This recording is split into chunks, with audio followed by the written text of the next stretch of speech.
it's CC Strong with Code 3 Conversations, and we'd like to invite you to join us in this discussion.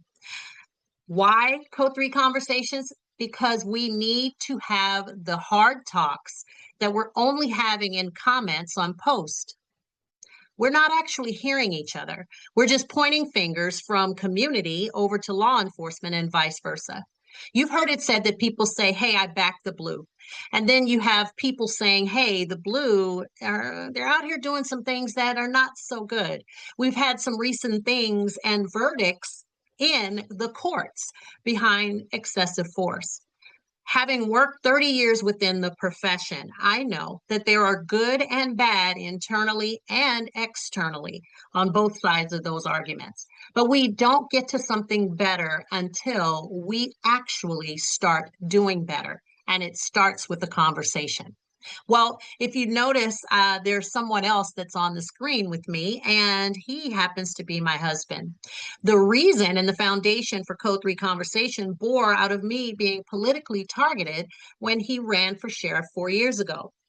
Full circle moment, he is back in that whole arena and running again. So yes, I'm going to put in a plug for him, absolutely, because I've been able to see firsthand what this man is capable of. And I appreciate the work that he has put in as a law enforcement officer. So if you live in LA County, hear me clearly, there are over 45 police departments within the county of Los Angeles. Just because you have your own agency and chief, it does not mean you don't get to vote and have a say for the Los Angeles County Sheriff. So I'm going to say it and I'm going to scream it from the mountaintop. Strong, the number 4, sheriff.com. That's where you need to go in order to support. But anyway, here at Code 3 Conversations, we actually pick topics that are either from comments from people or from our own experiences and some of the stories that we actually discuss here. Well, today we have 3 topics for you, and I have a special person here who was not able to be in the studio, but he is out actually speaking this evening. He's going to be speaking on stage about this very thing. We want better and we want change. So we have the riots method. Yes, you heard it correctly. At Code 3 Conversations, we believe in respect. So we ask that you be respectful if you're sharing, for people to have integrity with what they're actually sharing. If you're telling a story, let's make sure that it's something that is true, that you be open-minded and be willing to share and listen and understand other people who have things to share and their opinions, and also to be truthful in that sharing and transparent as you know to be. And lastly, share from your heart. So I'm welcoming in Eric Strong, who I was teasing because he's on the road, but he has dropped in to actually start this whole thing with me and kick it off. And I have my team here with me as well, so I want to shout out and thank them. They are going to be dropping things in the chat. Feel free to drop anything you want to discuss or add to the conversation in the chat as well. So welcome in, Eric. How are you today? Hey, what's going on? I'm glad to be here. I am doing well. It's been an amazing, productive day. And as you said, I'm on my way to another event to talk about some of these challenges that we're having and some changes that we can make. So I'm here. Let's do it. Let's kick it off. Love it, love it. So what I'm going to do is I'm going to actually share my screen with all of you, and we can get started with the first topic. Drum roll. Let's see what it yields. Code 3 Conversations, ego, command presence, and being the cool guy. And it says guy. I guess you could take that off and put girl. Not girl, but women, those that wear the uniform as well. But when I hear ego is basically your self-worth or your feeling important about yourself, which there's nothing wrong with that. Let me be clear. Command presence is us in uniform, projecting out and letting people know that they can trust in us and believe in us and letting them know we are the authority on the scene. Some people get that a little twisted and they think authority means I've got to have that heavy hand in every situation, which is not the case. Sometimes it's being a good listener so you can help people vet through their life problems. And then also being the cool guy. It's like those ones that actually don't put us in the most favorable light, not the real cool guys who are actually cool, but the ones that are like, I'm one of the exclusive, or those that are disconnected from the fold. So, Eric, when you think about ego, command presence, and being a cool guy, what are those thoughts that pop into your head? All of those, all of the above. Listen, what pops into my head is that it's very true. Um, Many people really don't know who they are until they get that job, until they get that uniform, until they get that badge. And then that becomes their identity. And when that becomes your identity, and I remember this, 30 some odd, 30 plus years ago, one of the academy executives, he said, I remember him saying, do you know who you are without this badge? Will you Mm, know who you are without this uniform? And what will happen to you if for any reason you no longer wear the uniform? Will you be okay? And it was very interesting when he was saying it when I was 23 years old, and I was like, well, yeah, of course. I mean, yeah, I know who I am. I'm Eric Strong. I mean, but throughout time, I started realizing and seeing what he was talking about. Um, so with that, if you don't know who you are, and that uniform and that position identifies you, then when you put it on, it's like your ego comes up. It's what I found out. It's those people that typically allow their ego to get in their way, and they think it's command presence, but mm, it's not. Command presence is just that presence. Sometimes it's being the quiet one, sometimes it's just sitting there listening, sometimes it's being the authoritative one, but that shouldn't come based on the do what I say because I told you to, because I'm the police. So we see the ego thing when somebody asks a question and a cop says, well, I don't have to tell you that. I don't have to answer that. Or they ask a question, they say, don't worry about that. Just do what I tell you. Um, yeah, I think the ego thing is very, very common in this profession. And it really gets in the way of a lot of good contacts and communication that could be so much better if that ego wasn't there. And so for me, it calls to mind just the ability to talk to people. And I wonder how many people who lean to being the cool guy on the bad side of that, where they're telling them, I don't have to tell you that. I don't have to answer you. Is it fear? Is it that you don't know what the answers are to the questions that are being, posed to you? Did you just pull this person over hoping to find something to attach to? Okay, aha, yeah, I'm going to be able to get a stat out of this, and, a statistic, or, get an arrest or something out of it. Are the people leaning into really understanding how to communicate? Or are they deferring to the uniform wearing them, which is what I say? Some people wear the uniform, some people are worn by the uniform. And by that, their whole entire existence is wrapped into that gun belt, badge, uniform. The way that they dress changes, the way that they interact with people changes. And it's not the change at having been a drill instructor on campus. That's not the change that we want people to see. You're putting on an awareness hat. You're becoming the gatekeeper, the guardian, the protector, the servant leader, because servant leadership is huge. There is absolutely nothing wrong with serving people. People almost have it in their mind that I'm bowing down to you. I'm kneeling before you. I'm giving up my safety. Here, take my gun, take my badge. You can just do whatever you can, and I still have to bow down to you. There is a strength and a huge need to have accountability, not just internally, but also within the community. Hence the whole point that law enforcement is there.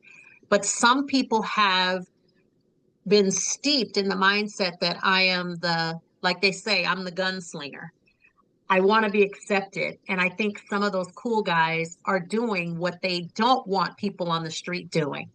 The same Mhm. things that they're accusing the people on the street of doing, they become that. But now they become that, and it is very dangerous because they have the authority within a split second to take someone's life. One of the most recent cases that come to my mind is the Sonia Massey case. Horrible. That video, to watch it, it was like, what threat at that moment did that officer really feel? Like, what if I were to ask him and I was sitting across from him as a fellow officer, what did you feel? And some Mhm. people would say that's so soft, why do you care? It was just wrong, whatever. But I would really want to know if he could answer the question. And what would he give? Would it be a justification? Would it be remorse? Would it be that, hey, it is what it is? We are out here doing the Lord's work? Because some people use that term as well to Well, justify some behaviors. it's going to be a justification because he's already convinced himself that what he did was okay and right at that moment. So it's definitely going to be a justification. You know, Understandable. I can almost promise you, and I don't know, but I'd be willing to, bet a dollar to a donut that he wouldn't come out and say, I shouldn't have done that. I overreacted. There was nothing. Bias got in the way, or whatever. I don't know, but I often see, oftentimes, law enforcement defending law enforcement because it's law enforcement. Period. It doesn't Yep. necessarily make it any more right just because you say, well, we have a tough job. We do. That's why we get Mhm. paid and we get trained to make tough decisions. When we make a bad decision, that doesn't mean we justify it. Doesn't mean that we try to write it right, as one of my favorite sayings. You know, but yeah, that ego thing and that yeah, I'm with you. It, it's the ego that keeps us from saying things very simple, such as, hey, I'm sorry. Yeah. Something very simple, something that we learned to do in kindergarten, something that our parents taught us to do when we were kids. Hey, you bumped into somebody. Hey, you stepped on somebody's foot. Hey, you know what I mean? You accidentally knocked something over. Just say you're sorry. You do something, you're mistaken. You pull somebody over thinking that they are somebody else. Say, hey, Hmm. listen, I'm sorry. You know what? This is why I pulled you over. I see that you're not the person. I'm sorry that I stopped you, held you up from picking up your kids, made you late for going to work. Boom. Let me get you on about your day. Yeah. Many of them can't do that. Absolutely. And I think I always say the term, it's not punk, it's practical.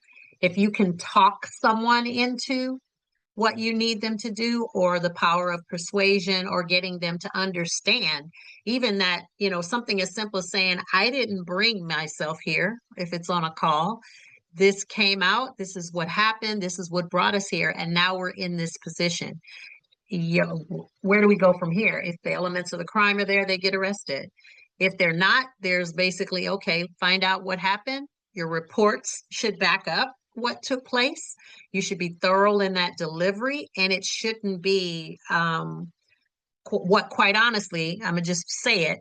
I used to have some people that would walk around with a cup in their hand, spitting in it, and you know what I'm talking about, because they called it dip and snuff when, in the South, that's the way I heard it when I was a kid, but they're chewing tobacco. Right. What image does that give? Is that command presence? Is that your ego? Is that you being a cool guy? Is that a habit you just can't control? And then what are you showing the younger people that are coming behind you? Um, one of my pet peeves being a drill instructor was the way that people wore their uniforms. It's like, it's not cool. And you've also often said this, it's not cool to have your uniform look like you've been sleeping and rolling around in it. Your boots Right. to look all scuffed up like you've been up under a car working as a mechanic. So I guess if I was asking you one last question about this particular topic, I would ask you, what messaging would you give to all people in LA County Sheriff's Department internally about being the cool guys, about their command presence, about their ego? What would be your expectations of those people? Of the actual deputies? Yes. Yeah, I think I would say what our kids tell us all the time is you look like you're trying too hard. Mhm. And the reality of it is just be a person, just be a human being. You're a human being that's been hired and given the authority and the responsibility of a position, but it doesn't stop you from being a human being. It doesn't make you a robot. And just treat people how you would want to be treated. If you're walking down the street, well, let's go back for a minute because I want to talk specific to deputy sheriffs, Got it. specific to deputy sheriffs and not law enforcement. As you well know, within our own organization, we have deputy sheriffs that won't talk to other deputy sheriffs because they don't work the same station or they don't work the same floor. And so what I would say to deputy sheriffs is, where did that come from? My if I were to say anything, I'd be asking a question. Somebody explain to me how you went through the same academy, you wear the same uniform, you did all the same training, but because you somehow got assigned to East LA station and somebody else got assigned to Cerrito station, all of a sudden there's this level of this barometer of different or better. That's what I've never understood. Um, and I would my conversation would be questioning and then honestly just tell them, just stop it. Mhm. Just stop it. It's ridiculous. It's silly. Honestly, to me, it's embarrassing to the organization, especially when other organizations call it out and speak to it and tell you, it's Yeah. like, hey man, hey man, what's up with those deputy sheriffs, man? What's up with those guys? You Yeah. know, yeah, I would the conversation would just be stop it. Just be a regular person and, stop following whatever somebody in front of you showed you and taught you and, they convinced you that it was cool. It's not. Yeah, that's what I would Yeah. say. Absolutely. And it calls to mind I had a core team that I worked with when I was a drill instructor on campus. And there was one particular person that ended up like on loan to my core staff. There were kind of the same staff members for each group or each time I had a class. And during that time, uh, what was I going to say? Your picture threw me off. During that time, I actually had someone loaned in on the staff, and he would do competitions. Stay with me on this. And I'm not saying someone's name, but I'm telling the story. He would have the recruits that were in his platoon pick colors and flavors of Gatorade. And then whoever could guess his favorite flavor would not do push-ups. I'm not making this up. Yeah, I believe you. This is the same person that honestly, another true story, slammed the door in front of me because we were actually arguing about the fact that he was catching the recruits off guard. They're standing there and they're finding out about their test at the moment that they didn't pass. And I tell them, hey, relax. I got your back right now. I got your six. You don't have to be worried about someone coming up to you and doing anything. And I know we teach safety, but this is a serious time. I need to present to you. And there were probably about 3 or 4 of them that didn't pass the actual written test. Lo and behold, this person walks in, knows what I'm doing because you can clearly see I'm presenting them with their testing material, which we all kind of knew, unwritten rule. And he snatches 2 of their guns. They didn't respond fast enough, but I had just told them, hey, power back. This is a serious situation. And he and I had this discussion back and forth. And as he's going to go out of the door after I shored up everything with the recruits, he slams the door to try to keep me from coming out of it. It lends to what you're talking about when you say how we treat each other internally. Can I add to Luckily, that real quick? Can I add to mhm, that real quick? Yeah, because go ahead. I know exactly who you're talking about. And there's two incidents. That particular individual would walk around and tout the station that he worked at and how cool he was. But the reality of it is that they basically ran him out of that station because he wasn't a worker. He wasn't somebody that they respected.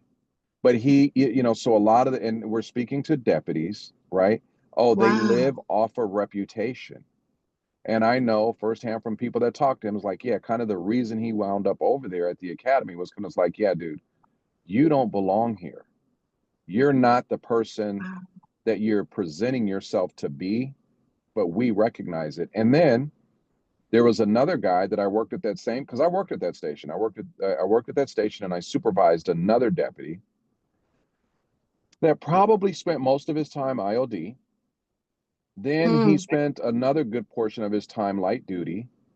Then he spent another portion of his time doing what we call SCAR reports, right? Which, are the suspected child hmm. abuse or the, Obvious. suspected elder abuse. In other words, you're not really, I mean, it's very important work, but you're not really doing what they call the cool cop stuff. You're not out there chasing people. You're not, I mean, I'm sorry, I got a gnat flying. If you see me freaking out, it flew. um, yeah. But he then promotes and goes to another place and he talks about, oh, yeah, I work this station. I work this station. Be hard. You got to be hard. You got to do this. And then what happens is people come behind him, such as myself, and they say, hey, what are you talking about? You didn't do anything. You were what we call a slack. You Mm, avoided work. You ran from it. You allowed other people to do the majority of it and you dumped on other people the majority of your time out there. But guess what? You can say, I worked that station, I was assigned there, and everybody thinks that that's the cool station. And so they're kind of living off of a false reputation.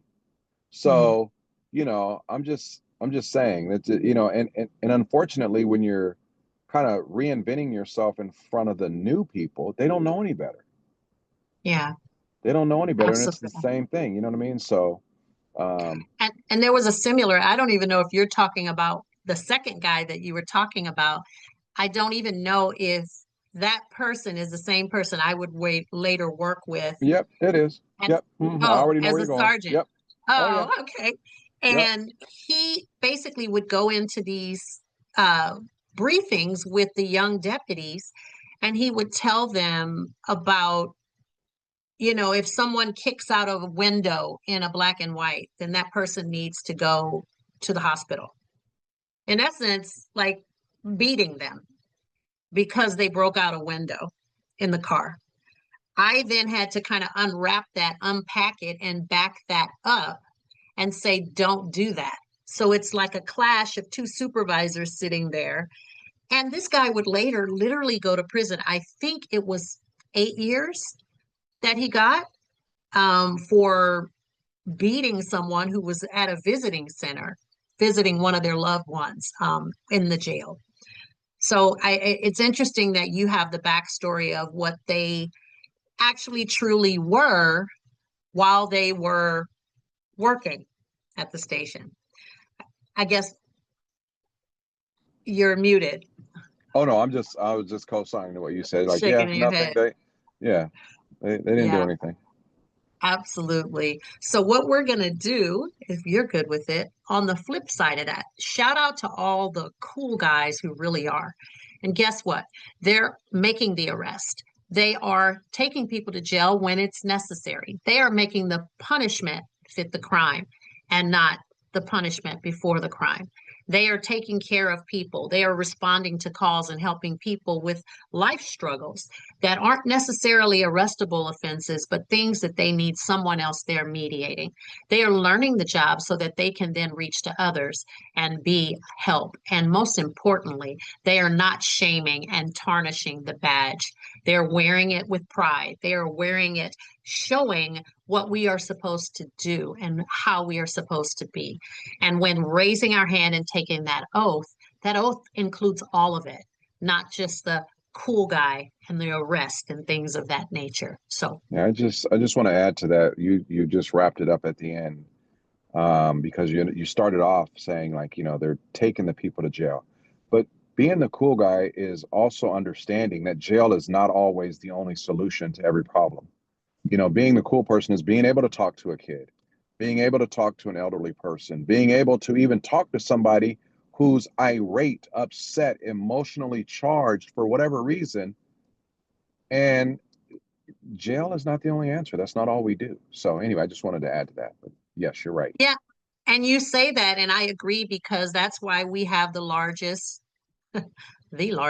mental health hospital in our jail downtown, Twin Towers. I can remember working there, and there were a few floors that had the inmates that were suffering mental illness on a serious nature. And now it seems like almost both of those towers are full, from what I know. So, what we are going to do, we're going to move on to the very next topic, and we're going to see what the next big challenge is. And for this one, it is challenges that include large workloads, mandated overtime, and staffing shortages.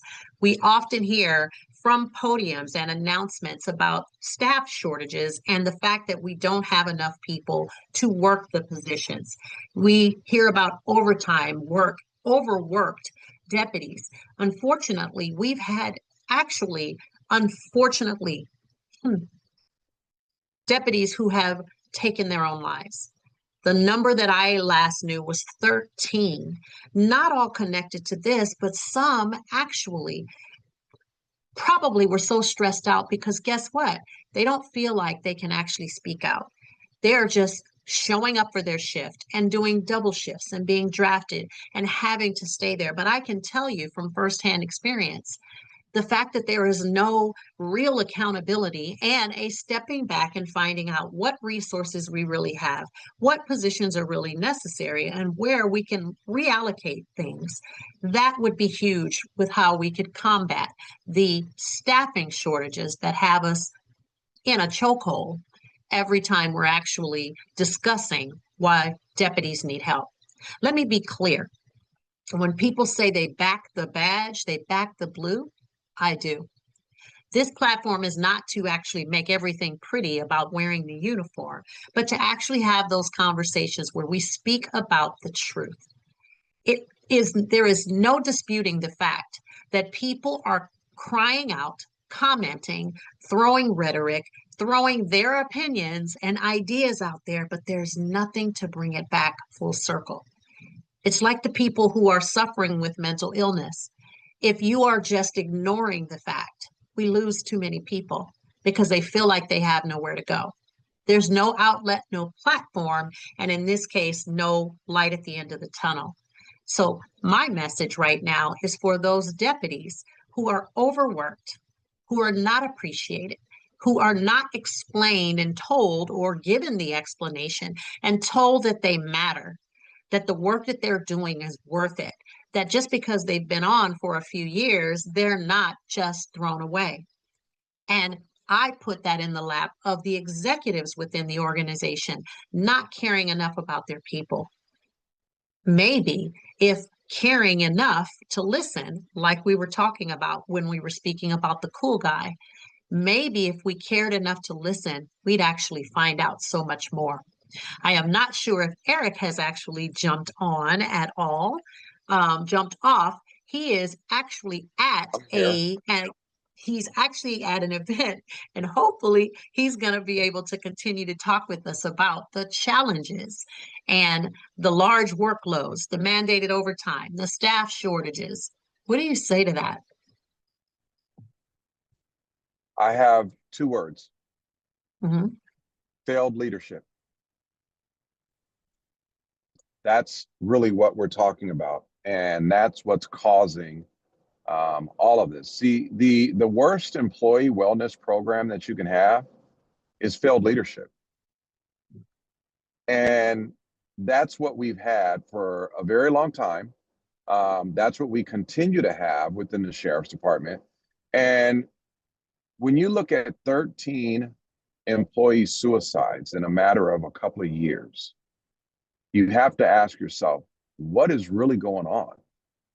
You just have to. And the reality of it is that there's a number of things going on. Uh, Employees are not feeling valued.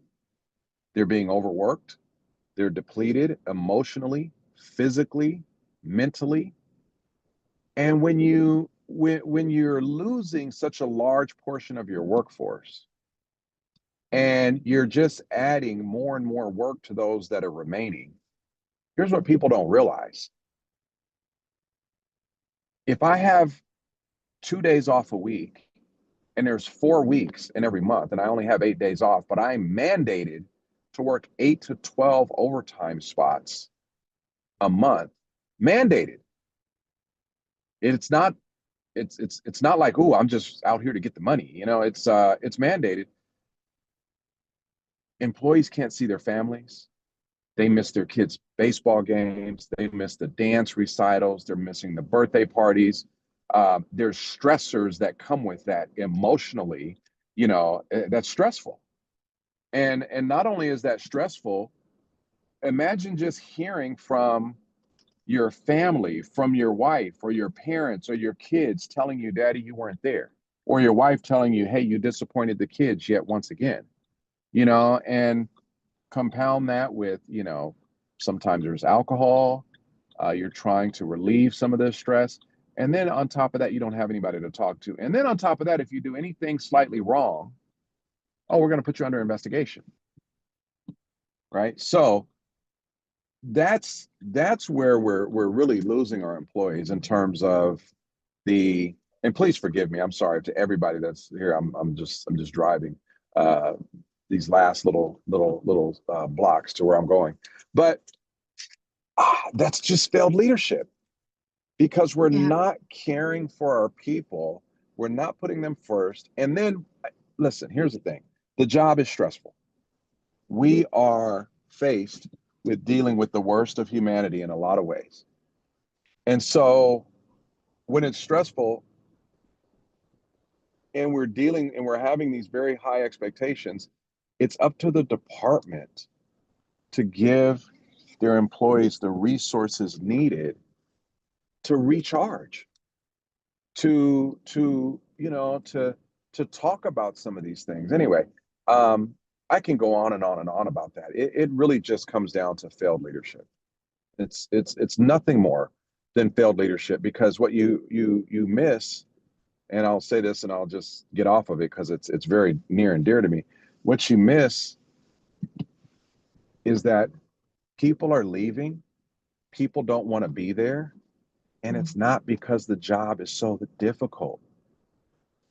Because if you had good leadership, good leaders, you will go empty porta potties. You'll go dig ditches. It doesn't matter. Somebody's got to do those jobs, right? So it's not about the work. It's about the leadership that's there and the failed leadership, which is causing a lot of the stress and a lot of the people to leave, and for the department to not have the resources that they need. So, love it. And sadly enough, there doesn't seem to be a fix for that. The excuses are, hey, we're short staffed, and that's constantly the communication. And so I want to actually pause and say, hey, welcome in people who are actually sitting in the audience. We are happy to have you here. We thank you for letting us know where you're piping in from with Los Angeles. And want to actually welcome and open that floor. The conversations that we are having are the topics that are in the limelight. I was sharing earlier that my husband is running for Los Angeles County Sheriff. So I'm going to take a minute to thank him. He keeps going off screen and then he comes back on, only because he's trying to get to an event where he's going to be speaking. There is such a need for change within Los Angeles County. And there is such a need for change now. The large workloads, the mandated overtime, and the staffing shortages actually bring up tensions. And then those tensions are even more heightened when people are in contact with people on the street. Hey, let's face it, this is not something that's new. And no one is surprised by some of the things that the headlines that are in the news. And sadly enough, as an officer myself, well, before retiring this past February, it is painstaking for me. It hurts my heart to know that we are not making strides toward even better. Despite what people will say, we still have problems within the law enforcement arena. And internally, we have to take ownership of that. Hey, we can't control what the people in the street are doing, but we can control what we are doing. And someone says from Nebraska, just so you know, Eric, hi and go for it in the campaign. They are actually rooting for you all the way from Nebraska. So we thank you for that. And I'm going to try to get someone that I see in the audience that I really would love to come over to this side of the panel with me. I'm not sure if I can convince that person to do so, but hopefully he will. So I'm going to shoot him a message to see if he would join us in the conversation. So I just want to say thank you to Nebraska. Yes, I'll take it. I appreciate it. Thank you from Nebraska. And we just dropped in the chat. We just dropped in the chat his link. So I'm going to keep shouting him out. And here's why. Of course, you're going to support your family, right? But those large workloads, mandated overtime, staffing shortage, the cool guy stuff we were just talking about, it needs to change. And I know that this man has a heart piece for everybody. It's not a specific group. He just wants to fix the problem. And I don't know a better person who has worked every aspect, literally every aspect of law enforcement. And so you got from the chat, you're sure welcome, sir. So, and thank you to my team for dropping the link. If you can be so kind, read about his platform, share it with others. And if you know people in LA County, remember there are over 45 police departments within Los Angeles, but that is all still within the Los Angeles County. And I cannot say that enough. I have someone that I'm going to bring them over as a panelist, and you might see a familiar face. Let me see if we can actually pull this person over to the panel. And it's someone that I am very happy to see. Oh my gosh. I am so pleased and thrilled to have this person on my platform. I don't even know how this doesn't happen to get on this man's calendar. So I am going to introduce a person who I have a lot of admiration for, who is out there doing the work. And not all heroes wear uniforms or capes, but he wears a cape. And his cape is he gets in the streets and keeps down and quells and stops some of that anger amongst the people on the street. So I have to pause and give a shout out to the one, the only Skip Townsend, who founded Second Call, which gives people opportunities who have been in the system, who have gone to prison, who have served their time, and some of them we want to still punish. So Skip, I'm going to give you just a short window if you can. I want you to introduce yourself and thank you for actually coming on. I'm honored to have you on the show. Thank you, CC. Skip Townsend, born and raised in South Los Angeles. Spent several years suffering from a disease I didn't know I had, called recidivism. And I'm back and forth in custody. And, eventually I learned at the age of 40 that I needed to be a man. I'll be 62 next week. So I'd like to tell people I'll be 22 years old because up to that point, I just experienced life through emotions and experienced life through my upbringing. And I was taught as a child, somebody hits me, hit them back. And if they're bigger than me, pick up something, knock the dog out of them. And eventually I went to jail for attempted murders because I was supposed to hit them back, right? But anyway, all that's in the past. And now I understand the trauma that is vicarious or the trauma that is unresolved that a lot of people carry with them every day. So I've never met a gang member. I've never met a criminal. I've met children. I've met parents, and some of them are dysfunctional. And what Second Call does is save lives. The life I save may be my own, but by default, if I want to save my life, I have to save the lives of others who are most likely to get into some kind of violent offense based on the fact that they've never dealt with their unresolved trauma. So that's what I Mhm. do is I get different groups together. I would never call them gangs, but I get different groups together and we plan a future of how can we deal with unresolved trauma to where I still don't have to like somebody, but I don't have to want to hurt them, or I want to be able to freely go to the market, the store, go to church with my family, wherever it is, and not be a victim or a suspect of any type of violence. So that's my work. That's what I do.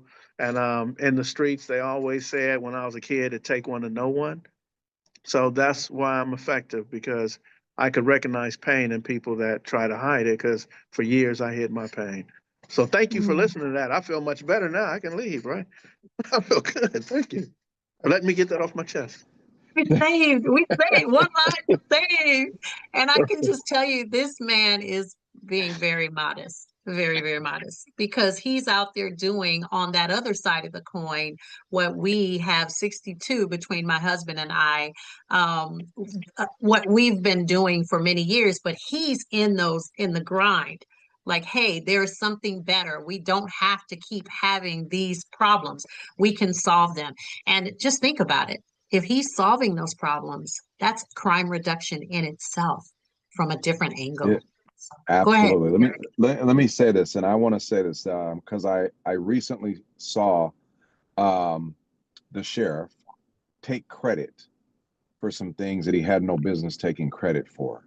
Mm, What people don't realize is some of the things that Second Call and some of the contracts that Skip holds are at some of the key areas within Los Angeles, Leimert Park, the Metro Rail, the ambassadors. And the one thing you can't count is the statistic that never happened. So Skip is out there and his team, come on. his big team, the schools. He's in a lot of the various schools. He's in our detention facilities.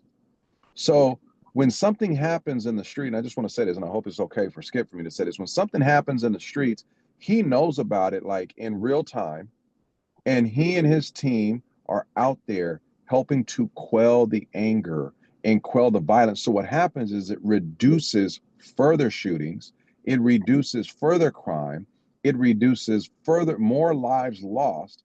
And guess what? Those they don't become statistics. So you really can't count them. So you really can't measure them, but there it's measurable and it's noticeable. And so I just want to say um, Skip is and Skip is amazing. What he does is amazing. But I also want to say this because we've been talking about, cool cop stuff, ego stuff. Hmm. And Skip can probably speak to this a little bit more. But I can probably I feel comfortable saying that several years ago, and maybe even now, who he is and what he does was not well received. Ooh. I remember going to briefings as a young officer, young deputy, and people talking about interventionists and being out there in the streets. And they ain't nothing but a bunch of thugs themselves. Why should they be able to come in? Why should they, and it goes back to what I said earlier, Cece. We're people. Yeah. Just be a person. I love what Skip just said. I never met a thug. I never met a gangster. I met a son. I met a child. I met a family member. I met a brother, a sister, and that's the only way that we're going to really make this thing better. Is number one, get rid of the us versus them. Number two, collaborating, bringing in those people like that. And so, Skip, I just wanted to throw that in at you, and thank you for everything that you do. Yes, sir. And Thank you. even in the chat, I've got a great to meet you, Skip. So I have someone shouting you out in the chat to let you know Yes, indeed. that they appreciate you as well. But I'll add to Can I our just say this? Can I just say challenges. this real quick? I mean, I Yes, just go want to ahead. say, can we just? I know it's going to keep going back and forth to whoever's speaking, but can we just Yes. see Skip for a moment and see how he's glowing? Just look at his aura. Just see how he's Just glowing. look at this to see how he's going. Can I share with you guys something? While you're Yes, talking, I have please. about 30 individuals, all Hispanic from different neighborhoods in the back talking. I really want to walk back there and show you guys, but I feel like would that be right or wrong? You know, so I'm glowing because as we speak, Skip, what? Skip. This is Yeah. Code 3 Okay, Conversations. Code Go Three. do This We're it. is gonna go Code about Three Go to the do it. back. bringing We can go all Code of Three it, to the back. bringing the reality. It's not a stiff podcast. No, Okay. this is a community So cast. So So I'm gonna go to the back. I'm gonna go to the I back love it. where I love individuals it. are, and I love it. it makes me glow. Thank you for saying that, Eric, because it makes me glow when I'm able to open the gates and people are, and this is the same place that was a juvenile courthouse that used to give people life sentences. Well, now we're giving them life to be able to live. And Amen. let me I love it. I I love don't it. know how well you can see, but they're all got on orange jumpsuits, and maybe it's three blacks back there. I don't know if y'all can see. I'm gonna get hmm closer, walk up on them. Can y'all see the people in the back shaking hands, um, with each other? Can Love y'all see Right. it. that? Yeah, y'all see that? Absolutely love We it. have to stop And look at talking him. so This is that an your old dude camera right stays here. on. That's an Okay. older guy right there, and there's another older guy. You know what I mean? Did you? You old? Man, You old? Aren't you old? You're not old? I'm not one of the old guys. Oh, he's an older guy. I ain't up there though. Yeah. But I just wanted y'all to see that, there are people back here um, getting along, no matter where they from. They back here getting along. So this is the work, and that's why I'm glowing. And then I got my young boy. You guys might recognize this one right here. I'm gonna send him home right after this. But that's Eric and CC Strong. Um, y'all remember Dro, right? Right. Yeah. So What's yeah, going he Dude, on? has a good to problem see going you. home when he sees me doing stuff like this. He stays around, but after he talks to everybody, I make sure he goes home. But Thank you, that's what Skip. makes me glow is when people come together and start fellowshipping and start working with each other. Because this is what really happens to save lives. This is something that law enforcement just can't do. So I'm not saying law Absolutely. enforcement isn't needed. They are definitely needed. We need to solve some of these homicides. We need, if there's ever an active shooter, I wouldn't want one of my guys in there. So there's definitely a need for law enforcement, but it's not to bring people together. It just, those are social workers and Skip Townsend that do that. So Skip, can I ask you to do me a favor because yes, this is a nationwide podcast. So there's okay. Yes. people on here that aren't familiar with LA. Tell them what neighborhood you're in and the people that you're bringing together for that Okay. are speaking peacefully. And I mean, and I know you said about 30 Latinos, but speak to about those red and those blue people. And I Right. want to, before you answer that, Skip, someone in the chat is asking about the Northern Lights. And can you get them on camera? Are you able to see the Northern Lights from where you are? Oh, I is that wrong? It's two. It's Yeah, I don't probably know how to two. do that. I don't know how to do that. I wish I knew how to do that. I wish I knew I how to. love it. I Yeah, love it. okay. So to the person in the audience asking that, he says, "Hey, I wish I knew how to do it." So okay, in answer to Eric's question, Skip, he was asking about where you are and just what tell us where impact you you are. had. Yeah. Right now, I am at. It's called Chuco's, and it is a alternative high school. But there's about 7 or 8 organizations that utilize the space, and we're one of them. I utilize it for meetings, and the individuals who are here meeting tonight come from different Latino communities. The guy that I kept saying was an older guy. He's actually 46, much younger than me. Um, However, they come from an area where Nipsey Hussle came from, which Slauson and Crenshaw. I hate to say Rolling 60s, but that's how they identify. But the Latinos here, we're in the Florence neighborhood, Florence 13, F13. And in 2019, I was able to bring the Florence 13 and the East Coast Crips here. They have been at war for about 23 years. And it stopped simply by putting the phone on the table and a guy who was in prison said Estuvo. Didn't argue, Mm, didn't fuss. He said Estuvo, and everybody put their head down and said Estuvo. So from 2019 to present day, there were 2 shootings and no homicides. And each person who was responsible for the shooting, admitted that that was their fault. One was a young Latino guy, got shot in the stomach, and he said that, hey, I started it. And then there was a Mm. young black guy who they took his bicycle and he said he shot up the house behind that. So, I mean, that type of honesty we just don't get where the guys say, you know what, I messed it up. And now since then, there's been no mess ups. The guys here right now come from different Latino areas, Harpies, 18th Street, Rockwood, Temple. Um, and Temple and Echo Park don't get along, but they're here now. So it's just Mm. oh, Florencia's 18 don't get along, but they're here now, and yeah. So And this is real in the moment, in the able to moment, see it and you showing it to us. And I'm going to just go back to the power of that 2019 and you actually bringing a bunch of people together and hmm having them start to understand that they didn't have to hate each other and you no, so quelling no, those waters. I don't want to do that. I don't want to say that I do more than I do. I've learned to bring them together and let them talk organically. I Got always it. thought, and I'm gonna tell you, I learned from a guy who's facing a RICO act right now. A guy named Big U. We brought the Rollins when Nipsey died. We brought the Rolling 60s and the Rolling 40s to the table.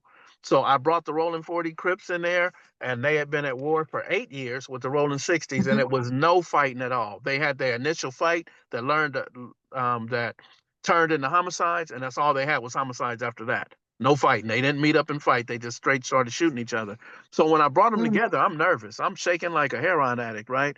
And when Big U came in, he sat down and started telling me his leg was broken. So I said, man, you better get up and go over there and talk to them. And he said, Skip, they're talking already. We don't have to say anything. Just let them keep talking. And they did keep talking. And that was something that was the day, 2 days after Nipsey was killed, which was Mm. 2019 as well. And from there, it's just been skyrocketing. And they've never had another shooting from 2019. And I did not tell them that you need to do this and you got to. The same thing with the Rolling 60s and the Inglewood families. So of course I'll never get credit for that, but they're not at war anymore. Of course, the mayor of Inglewood is gonna, cite that he has detectives working overtime. But I actually took them to Joey's restaurant in Manhattan Beach, and it cost me about $286 to stop the homicides that was going from Inglewood to Los Angeles to Inglewood. Mm. And I learned my lesson. I just let them sit down and eat, and I said, "Don't worry, I'm paying for it." And that was the end of that. And they have not been at war since. They don't like each other. They do not like each other, but they're not Got it. killing each other. That's the key. Amazing, So, amazing. And so let me me, just say me this because you rephrasing said that, it, not a you know, dislike of each right. other, not them liking each other, but you bringing them into the same space and Yeah. then actually Let- having a mindset shift. I love it. Yeah, let me just say this because as you can see, I put my tie on, I put my jacket on. I'm going to have to step out, but thank you, Skip, for coming on tonight. Thank you for the work that you do. And this is something that we're going to collaborate with and keep going when Yes, indeed. I am the sheriff of Los Angeles Yes, County. indeed. I'm Yes, going to indeed. speak about that right now and get some additional support. So I'm going to sign off. Everybody, Yeah, Code3Conversations. Have a wonderful evening. Yes, love it. indeed. Thank you. And good luck with your speech. I know you're going to be amazing. I'm Thank going you. to ask Skip to hang on for just a second with me as Yeah. Skip, you're still there. Yeah, I'm still Um, here.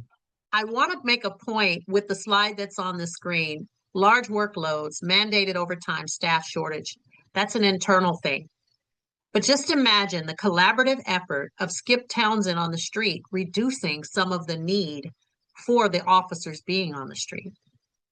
I have to appreciate and I have to acknowledge that, Skip, because other ways of doing things need to be implemented within our ranks. The Right. understanding of collaboration is huge. It is huge. And I almost want to say, hey, there's some more bullets there. Community intervention. Intervention that, like Eric was speaking of, people used to say, well, yeah, those people are just like everybody else. That's why the language is understood. But I will give this example. I was able to talk to people because I wasn't immediately rushing in, treating them less than human. And my communication with people goes a long way, much further than brute strength. And I am not Like, I can hold my own, pack my mud in a fight, but I am not a big person. I use the gift of my mouth, my communication, and I don't dehumanize people when I'm contacting them. So I'm going to ask you a question, Skip, while I have you here. Mhm. What is your opinion, as I'm transitioning to my very last topic? What is your opinion of officers who are the cool guys or overcompensate for toughness? What would be a message that you would give to officers who, I say, some of us wear the uniform, and then some of us are worn by the uniform because it's all we Right. know? What would you say to the ones who are worn by the uniform, or what your contact has been if you were telling me, here's Cece, this is how we could start to fix in communication?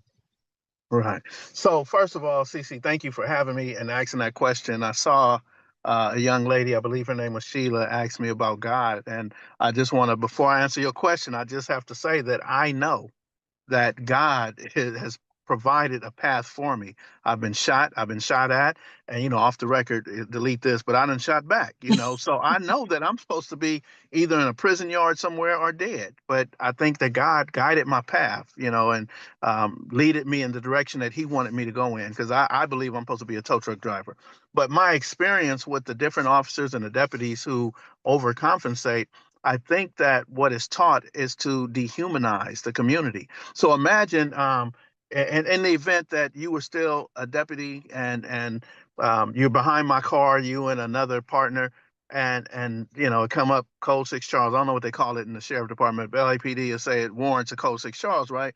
If you Mhm. pull me over and this is coming up as a warrant on this car, armed and dangerous, even though you see that I'm Skip, you still have to direct me suspect. Get out of the car. Suspect, put your hands in the air. Suspect, get on your knees. You have to treat me as if I'm not human. So I would be a suspect until the day that I'm arrested, and now I'm arrestee. And then when I get to the LA County Jail, I'm an inmate. And then when I get to court, I'm a defendant. When do I get to be Mhm. Yvonne's son? When do you get to say, hey, you know what? I know him. That's Yvonne's son. He got two brothers and he got a gang of kids. I know this one and that one. You can't say that. So what is being taught is to dehumanize the the people that you guys are here to serve. So some of them, some of the deputies, some of the officers understand that they too are people. And they Mhm. might be a little more forgiving, they might be a little more understanding, but then there are others who come from Simi Valley, they come from Diamond Bar, they come from other areas, and they look in our community in South LA and they say, how can they live like this? Look at how these animals live. Because some of our streets are taken over by homelessness, a lot of trash. Most of the old ladies in the community come out early and pick up the trash, but there's some that have 5 and 6 families, and I'm not against them. 5, 6 families live in one house, but they all get up and go to work. So sometimes the grass isn't cut. Sometimes the trash is left outside. Sometimes the dogs is in the middle of the street. So what happens is it looks like we don't love the community, but there's a survival in this community that doesn't allow us to thrive and hire people to cut the grass and empty the trash and do that because we're all surviving. So when individuals come and they at roll call and when they leave about to get in the car and they high five, come on, let's go kick some ass. Whose ass are you gonna kick? It's me or my children. They're coming to kick ass because they don't look at it as being something of value. So I think that's what the problem is how can, and then some of them, I just got to be honest, some of them wife is cheating on them. They know them kids ain't theirs. Things are going on at home. That's why they drinking and smoking and things of that nature to get past the trauma themselves. So what do? Well, hurt people. So if I'm hurt and I Mhm. have the opportunity to hurt someone, then that's what I'm going to do. And that's as a deputy or a police officer or whatever field I'm in. If I can't love myself, there's no way I'm gonna love you. If I see all the I hurt and love pain that. that I'm suffering through, and now I'm a police officer or a sheriff deputy, I don't love myself, so I cannot love you or the community I'm working in because I see you as less than. And I love what you said. And I can tell you when you were correcting me earlier and said, no, I didn't I wasn't able to make them like each other. I'm going to tell you that having been a drill instructor on campus for 5 years, they're not taught that. They are Okay. not taught it, but I can tell you where it comes from. A lot of times They are all ready to go and ready to learn, and they're learning all about integrity, courage, respect for people. They're taught the laws that they're supposed to know. What happens is a lot of them get in the car for the first time with their training officer. And like training day didn't with, Denzel Washington and that whole thing. There was consultants on that film. Some of them are jaded, they're salty, they're bitter, and now they're recreating themselves in another human being. Mhm. You Yeah. need to step up. We were talking earlier before you came on about a guy who was a drill instructor with me who was using Gatorade colors to tell the recruits whoever could pick his flavor. True story. Whoever could pick the flavor that he liked, then he would actually put a word in for them to go to the station that he actually worked. I'm not making this up. Very much ego That's driven, crazy. very much the uniform wearing him. But like the last topic, locker room versus external conversations, I can truthfully tell you what you hear in the media compared to what is really happening behind the scenes, it's a lot of fluff. A whole lot of things from the podium, caring about the deputies, their wellness. And you said it best. Some of them have so many household challenges themselves because at the end of the day, we're all human, that they put the pressure back and they release it in the wrong places. Some of them are fearful. Some of them are wanting to belong and seeking that same thing that gangsters seek, they're looking for a family. There is the belief that it's like they want to be in a gang because there's no father in the home, or the commonalities. But here's the problem: you're trying to be a gunslinger because you probably have never had that excitement in your life. You grew up in an area where you never saw anything, so now I have the ability to have an authority. Or I was bullied as a kid, and now the Right. bullied gets to actually push the narrative of the authority. I cannot I cannot say enough about the work that you are doing in the street, Skip. I honor it because I believe that none of us are getting out of this life thing alive. And the mark that we leave while we're here is huge, and it says a whole lot about us as human beings. Your work there, and I know you've got to get back to it because you have a group of people there and you're working with them. But for you to actually come on and give us some of your take, some of your ideas, this is phenomenal. It is actually really, really a good thing. And I'm so grateful to have you here. So, parting words. You got anything for us? Anything that Yeah. you want to say? Yes, it was something that just came up in a meeting that I was in that even though at Second Call we work with all the children in juvenile hall, we work with them in the school systems, we work with them in the park, as you mentioned, Lamert Park and other places. But what happens is if we have them 4 to 6 hours a day and we take them home to a household that doesn't support the change that we're working on, it's like taking a bath and putting on the same dirty clothes. Because now we're putting them back in the situation, put on these dirty socks again, these dirty drawers, and I'll see you tomorrow. But Mm, what happens is when they're at the house and they're learning things that the parents aren't supporting that we do, and now the next morning they come out to the bus stop and there's two group of people that want to know who they are and where they're from. So the people who from other schools or other neighborhoods will pull up and say, "Where you from?" And then as soon as they let that fear go, now here comes a patrol car, whether it's deputies or police officers saying the same thing. Show me your mm, tattoos. Where you from? What you got in your pocket? So mm. as much as we work with them, we have to change the environment that we're putting them in. And as much as we work with the young people, we also have to change the narrative, the perception that society has on our young people because they continuously call them gang members, thugs, and criminals. But each and every day when I'm working, I've met someone's son, someone's daughter, someone's child. Sometimes I meet the parents. I'm meeting, the parents of someone. So I never want to categorize someone as a criminal because they were arrested or as a gang member because they're in the community with people they grew up with. And that the narrative that okay they're joining the gang. No, I'm waking up and going to school with my friends. I'm coming back from school with my friends, and one of them fights. I have to fight too. So it's not that they're going somewhere looking like, oh, I want to be a part of that gang. They're waking up in their grandmama's house who's been there 30, 40 years. They're already indoctrinated into that community. It's not as if they're catching a bus to go somewhere and they're traveling to be a part of something. It's all they I have to love your do is take on walk that. down the street, go to school, go to the park, and they're part of it. Now granted, some people, the mother and father moved away and they like it at their grandmama's house, or vice versa. They go live Mhm. with their grandmama, but like, nah, I'm going back to where I was raised with my mama. So sometimes that happens, but it's not always the case. It's just simply waking up in that community every day and gravitating to the foolishness that's going on. So those are Absolutely. my And parting words.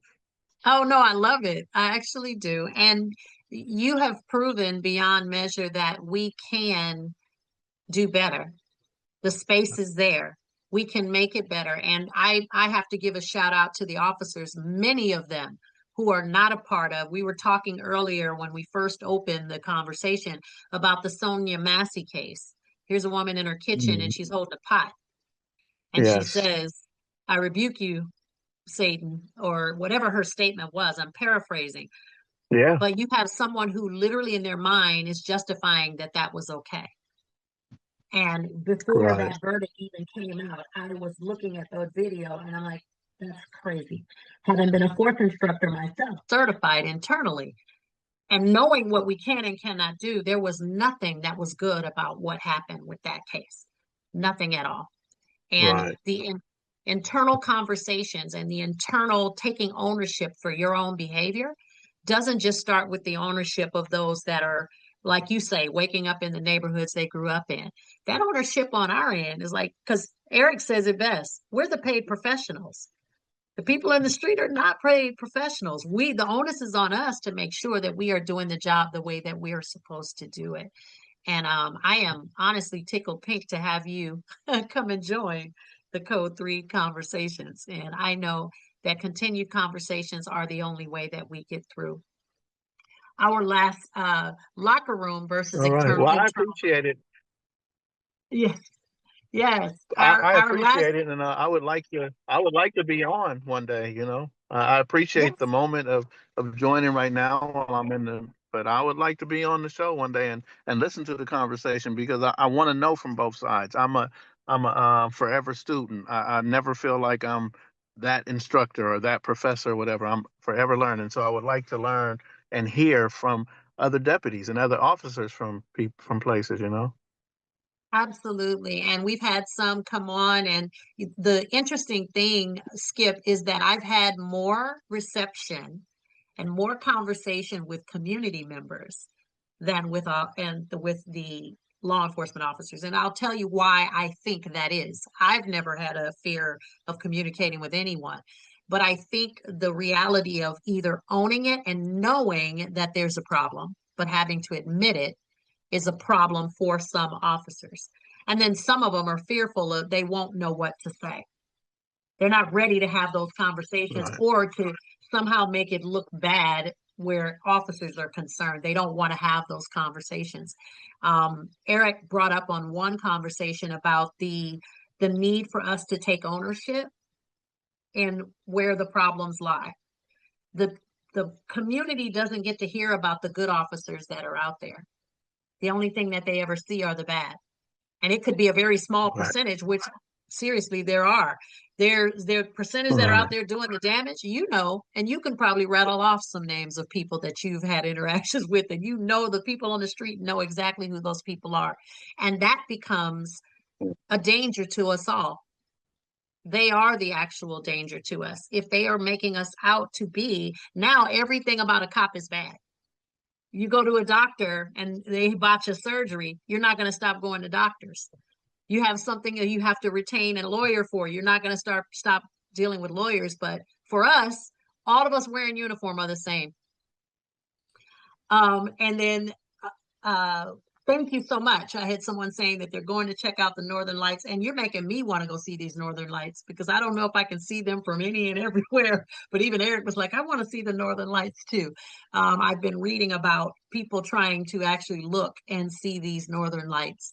And so, Skip, thank you, thank you, thank you. I so Thank you. appreciate you being here. I welcome you back. I want to get on your calendar so that you can come and start off the communication with us. For those of you who are watching this later in a recording, we are not doing the fourth Wednesday of this month, which will be the day before Thanksgiving. And I don't think people really want to actually have these conversations because you're probably going to have similar ones at the dinner table for your own Thanksgiving. On the flip side of that, we will be back on December, the second day in December will be December the 10th. So we will be back here, same channel, 6 p.m. PST, and we would welcome you joining us and being part of this continuing conversation. I want to give an actual shout out to Eric. We're hoping that he's on the stage right now, speaking into the people. Strong, the number 4 sheriff. Please go to his website, check him out. Make sure that you vote if you are within LA County. And if you don't know, I keep saying this, everybody in LA County who can vote for Eric Strong. Not your own PD. And if you live in Pasadena or Culver City and all these places that still have their own chief, yes, you still are an LA County resident and you can vote for him. And it's also a full circle moment because when he ran the last time, I was politically targeted. And thankfully in April, I was able to win the internal arbitration, showing that my contractual rights were violated and that I was disciplined without just cause. So this full circle moment is that he is running again on the next ballot, and I welcome him doing so. So in the interest of our Northern Lights, we're going to allow people to actually enjoy the rest of their evening. And I want to invite you to connect with me. I'm on all of the social media platforms, CC Strong, all the way across the board. Please connect with me. I would love to have that conversation with you. Would love to talk with you and chat. And make sure that you tap in to the Code 3 Conversations. We're going to give you back 15 minutes of your time. And thank you so much for joining the Code 3 Conversations. Shout out to Skip Townsend of Second Call. You are so appreciated, and we support you in what you're doing on the streets to help quell the noise from the other side. So I thank you so much for all of your life's work, and we all will see you on the next video.